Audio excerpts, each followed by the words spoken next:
I just hosted the biggest GeoGuessr tournament of all time. In terms of prize pool, I think.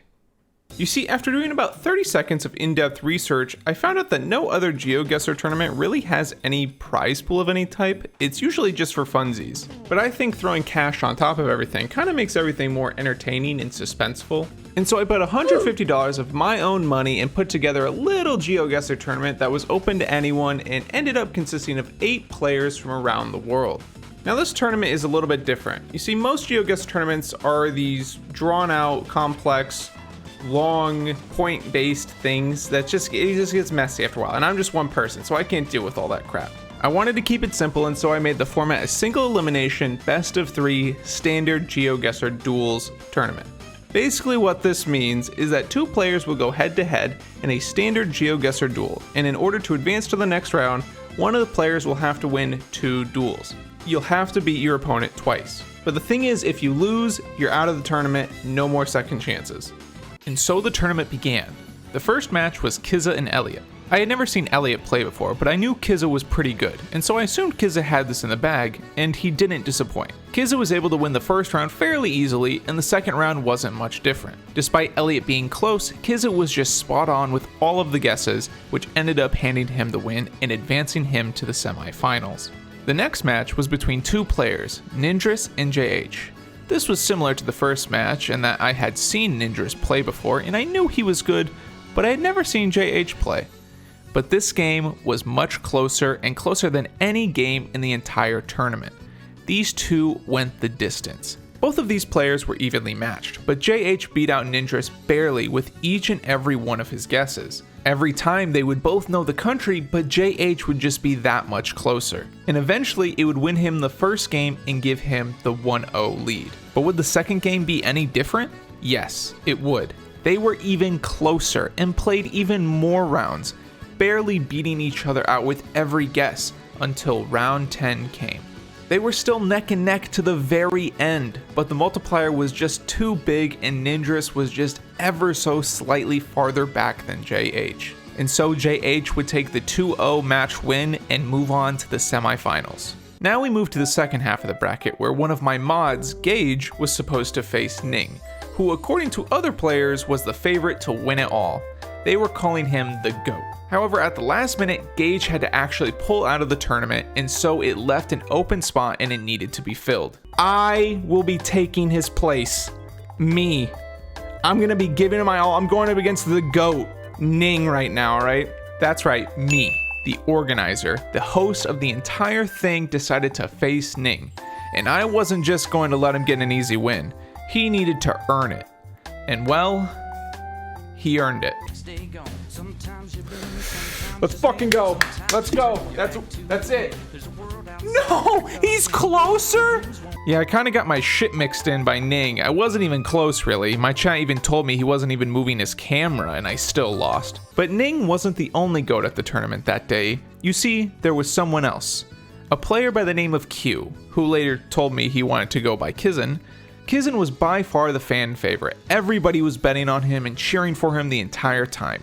And when his match against Applefy came, he showed why he's the GOAT. He roasted and toasted Applefy very similar to what Ning did to me. And in 2 quick rounds, he advanced to the semifinals. A match between the 2 GOATs had been made.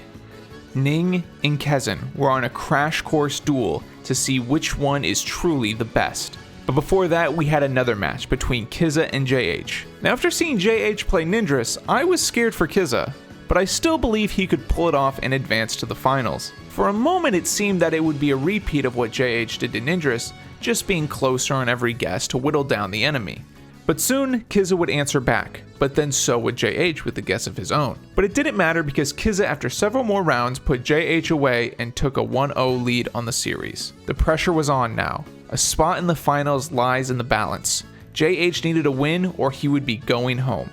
And immediately, JH took a commanding lead after correctly guessing the location and Kizza being way off. But Kizza would hang on and in the upcoming rounds eventually take down JH with a great guess in the 8th round. Kizza had beaten JH and secured his spot in the final.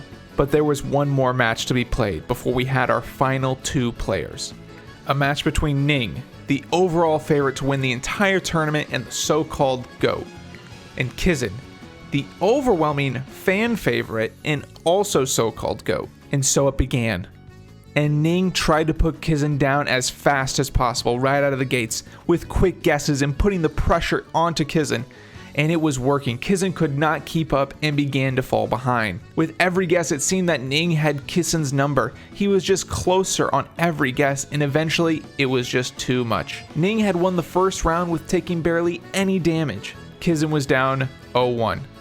And after that round, things looked bleak. But he didn't have time to think about the loss. He had to prepare for the second round. And at the start of it, it looked like it was going to be a repeat of the last one. But then Kizin bounced right back with a huge guess in Turkey. But Ning clapped right back with a huge guess of his own in Cambodia, and Ning would not let up then. He was just closer and closer every time and even put Kizin on his last leg with 6 health. Kizin needed to be closer no matter what or he would lose. And just like that, Ning moves on to the finals.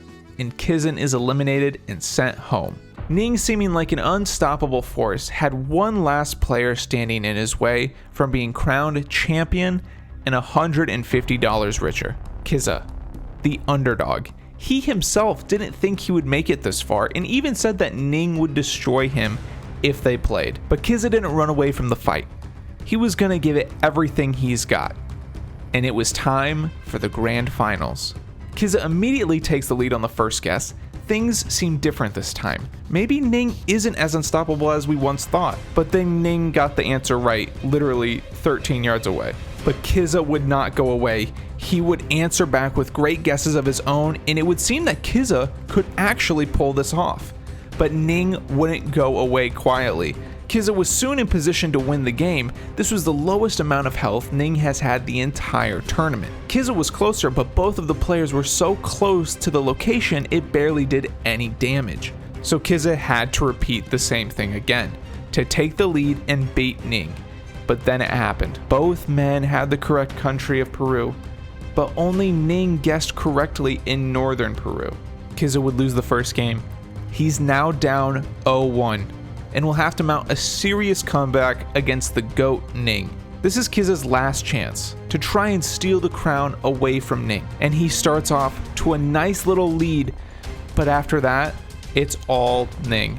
Ning dominates the rest of the game and closes it out as champion and the winner of $150. Let's go! Let's run outside, what a perfect day. The perfect time to come out and play. I can feel that breeze flowing through my hair as I jump and slide all without a care. I feel so free and I feel alive when I reach that speed and I hit that drive. You couldn't slow me down even if you tried. You know I'm on the move and it feels so good. The air is clean and the ocean's blue.